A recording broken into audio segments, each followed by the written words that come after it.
नमस्कार। आता आपण वसई विरार महानगरपालिकेच्या समोर उभे आहोत। ही इमारत जी आहे ही इमारत एक भ्रष्टाचाराची इमारत आहे। या ठिकाणी आता ईडीची पुन्हा एंट्री जी आहे ती वसई विरारमध्ये झाली आणि वसई विरारमध्ये यंदाच्या वेळेस रडारवर आहेत अभियंता आणि आर्किटेक्चर अभियंता सीए यांच्या जे डीमॅट अकाउंट होते म्युच्युअल फंड सेव्हिंग या ठिकाणून आतापर्यंत ईडीने 12 कोटी 10 लाख इतके जप्त केलेले आहेत।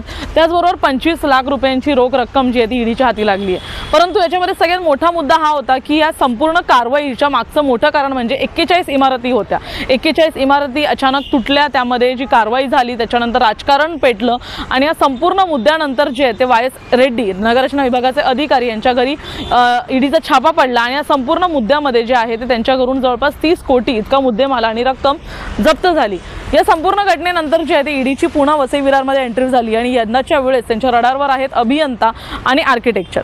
गेल्या काही दिवसांमध्ये जी कारवाई सुरू होती त्याच्यामध्ये पुन्हा एकदा कोट्यवधी सापडले। परंतु एक महत्त्वाचा मुद्दा उपस्थित राहतोय की 41 इमारतींसारखेच असे किती इमारती आहेत वसई विरारमध्ये ज्यांना आतापर्यंत अनेक अभियंता, सहाय्यक आयुक्त, आर्किटेक्चर यांच्याकडून प्लॅनिंग चेंज करून वापरले गेलेत। जमिनीचे रिझर्वेशन्स बदलणं, त्याचबरोबर प्लॅन चेंज करणं, बिल्डअप कॉस्ट बदलणं, त्याचबरोबर FSI बदलणं आणि ज्या ठिकाणी इमारत उभी नाही राहू शकत त्या ठिकाणी देखील परवानगी देणं, हे सगळं काही एका एजंट थ्रू, एका आर्किटेक्चर, एक सीए हे संपूर्ण प्रकरण करत असतात। ते अमाउंट लपवत जातात आणि अभियंता जे आहेत ते मध्यस्थी करून अधिकाऱ्यांचे दलाल बनून बिल्डर्सना हे संपूर्ण पाठीशी घालतात। गेल्या काही दिवसांपूर्वी नक्कीच एक ताजा किस्सा घडलेला आहे। एका पोलिसाच्या जाचाला कंटाळून बिल्डरची आत्महत्या। परंतु या संपूर्ण घटनेमध्ये आता अभियंता देखील किती सामील आहेत हे देखील पाहायला मिळतं। 41 इमारतींचा मुद्दा हा एक मोठा घोटाळाच होता। यामध्ये खूप लोकांनी आपले हात धुते, भ्रष्टाचार झाला। या संपूर्ण मुद्द्यामध्ये ठोस कारवाई होणं गरजेचं होतं जे ईडी करून केलं जात आहे।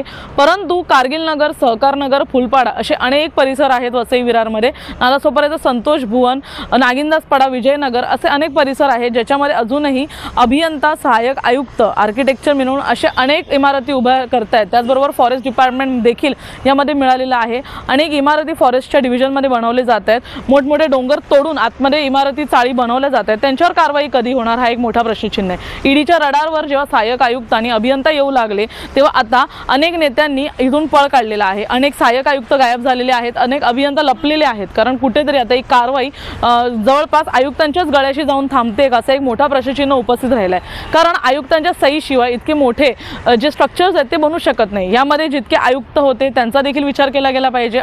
ईडीने आतापर्यंत जे आहे ते कारवाईला जेव्हा सुरुवात केली आहे आतापर्यंत फक्त 12 कोटी इतके demat account mutual fund savings मधून ही रक्कम काढली आहे आणि 25 लाख हे रोख रक्कम मिळालेली आहे। परंतु एक मोठा प्रश्नचिन्ह उपस्थित राहतोय की गेल्या अनेक वर्षांपासून अनधिकृतरित्या बनत असलेला फुलपाडा, सहकार नगर, विजयनगर, नागिनदासपाडा, त्यानंतर कारगिल नगर सारखे मोठमोठे परिसर ह्याच्यातून नेमके आतापर्यंत अभियंत्यांनी आणि सहाय्यक आयुक्तांनी किती कोट्यवधी कमवलेले असतील। लवकरच ईडी 41 इमारतींचा मुद्दा सोडून जर बाहेर कारवाई करेल तेव्हा अनेक अभियंता असे सापडतील। परंतु तोपर्यंत हे वकिलांचं पॅनल आणि अभियंतांचं पॅनल हे नेमकं काय गोडवाल वसई विरारमध्ये करून ठेवतंय पाहण्यासारखं असेल।